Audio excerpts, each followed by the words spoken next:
झिंझिण्यांपासून त्वरित आराम मिळवा. सेन्सोडाइन रॅपिड रिलीफ बरोबर.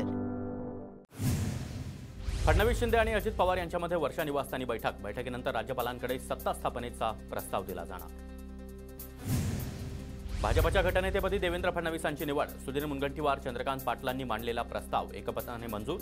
आज दुपारी 3:30 वाजता राज्यपालांकडे सत्ता स्थापनेचा दावा केला जाणार. देवेंद्र फडणवीस उद्या संध्याकाळी 5:30 वाजता मुख्यमंत्रीपदाची शपथ घेणार. पंतप्रधान मोदी यांच्या उपस्थितीमध्ये फडणवीस उद्या तिसऱ्यांदा मुख्यमंत्रीपदाची शपथ घेणार. उद्या फक्त मुख्यमंत्री आणि 2 उपमुख्यमंत्र्यांचा शपथविधी. इतर मंत्र्यांचा शपथविधी नंतर राजभवनात होणार. नागपूर अधिवेशनापूर्वी मंत्रिमंडळाचा शपथविधी होणार, सूत्रांची माहिती. देवेंद्र फडणवीस यांच्या मुख्यमंत्रीपदाच्या शपथविधीसाठी निमंत्रण पत्रिका तयार. आझाद मैदान इथं उद्या संध्याकाळी 5:30 वाजता शपथविधीसाठी उपस्थित राहण्याचे मुख्य सचिव सुजाता सौनिक यांच्याकडून निमंत्रण. उद्याच्या शपथविधीसाठी आझाद मैदानामध्ये जोरदार तयारी सुरू. पालिका आणि पोलीस प्रशासन देखील सज्ज. 7 आणि 8 डिसेंबरला आमदारांचा शपथविधी. 9 डिसेंबरला विधानसभा अध्यक्षांची निवड केली जाणार. 9 डिसेंबरला संध्याकाळी विधिमंडळ कामकाज सल्लागार समितीच्या बैठकीचं आयोजन. विधानसभा निवडणुकीनं एक है तो सेफ है हे दाखवून दिलं. लोकसभेनंतर मोदीजींच्या नेतृत्वामध्ये विजयाची मालिका पुन्हा एकदा सुरू झाली आहे. देवेंद्र फडणवीस यांच्याकडून नरेंद्र मोदींचे आभार. 2019 साली आपल्याला जनतेचा कौल मिळाला होता, मात्र तो हिसकावून घेण्यात आला. त्या काळच्या जनतेसोबत एका प्रकारे बेईमानी करण्यात आली. देवेंद्र फडणवीस यांचा नाव न घेता उद्धव ठाकरेंवर हल्लाबोल. देवेंद्र फडणवीस यांची भाजपच्या गटनेतेपदी निवड झाल्यानंतर कार्यकर्त्यांचा जल्लोष. अमरावती, नाशिक, ठाणे आणि इतरही शहरात ढोल ताशांच्या गजरामध्ये कार्यकर्ते आनंदित. भाजपच्या कोर कमिटी बैठकीमध्ये गटनेतेपदी देवेंद्र फडणवीसांच्या नावाची घोषणा झाल्यानंतर कार्यकर्त्यांचा जल्लोष. नागपुरात फडणवीसांच्या निवासस्थानाबाहेर कार्यकर्त्यांकडून आनंद व्यक्त.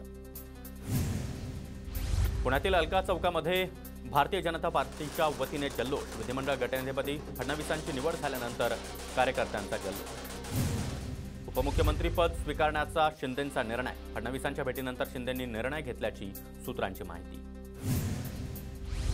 मुख्यमंत्रीपदाचा सोहळा महाराष्ट्रापुरताच मर्यादित असला पाहिजे. 25 राज्यांचे मुख्यमंत्री हजर राहणार असल्याच्या मुद्द्यावर राऊतांचं वक्तव्य. अजितदादांकडून तोडफोडीचं राजकारण आणि त्याचे प्रयत्न सुरू आहे. अजित पवार कुणाला तोडणार फोडणार याची माहिती नाही. संजय राऊतांचा अजित पवारांवर निशाणा. आपण हिंदुत्वाचा मुद्दा सोडला, या अपप्रचाराला उत्तर द्या. मातोश्रीवरील माजी नगरसेवकांच्या बैठकीमध्ये उद्धव ठाकरेंचे आदेश.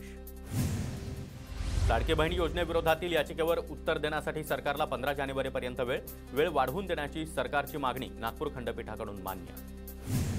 काँग्रेसच्या काही महिला खासदारांनी राहुल गांधी यांची भेट घेतली. विधानसभेतील पराभवाबद्दल मतं मांडली. वर्षा गायकवाड, प्रणिती शिंदे, शोभा बच्चाव, प्रतिभा धानोरकर या महिला खासदार उपस्थित. आमदार श्वेता महालेंच्या मंत्रिपदासाठी मुस्लिम बांधवांकडून सैलानी बाबांना साकडं. श्वेता महालेंना मंत्रिपद द्या, मतदारसंघातील नागरिकांची मागणी.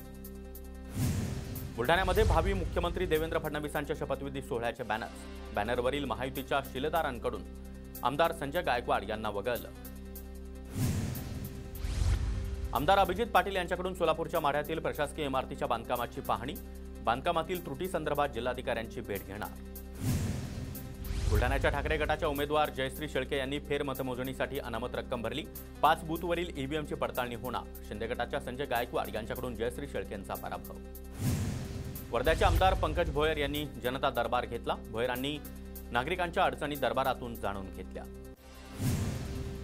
अमृतसरमध्ये सुखबीर सिंग बादल यांच्यावर हल्ला. सुवर्ण मंदिराबाहेर बादल यांच्यावर गोळीबार. सुखबीर सिंग बादल हल्ल्यामध्ये थोडक्यात बचावले. महापरिनिर्वाण दिनानिमित्त मुंबईमध्ये स्थानिक सुट्टी जाहीर. सरकारी कार्यालय, महानगरपालिका कार्यालय, शाळा महाविद्यालय देखील बंद असणार. झिंझिण्यांपासून त्वरित आराम मिळवा. सेन्सोडाइन रॅपिड रिलीफ बरोबर.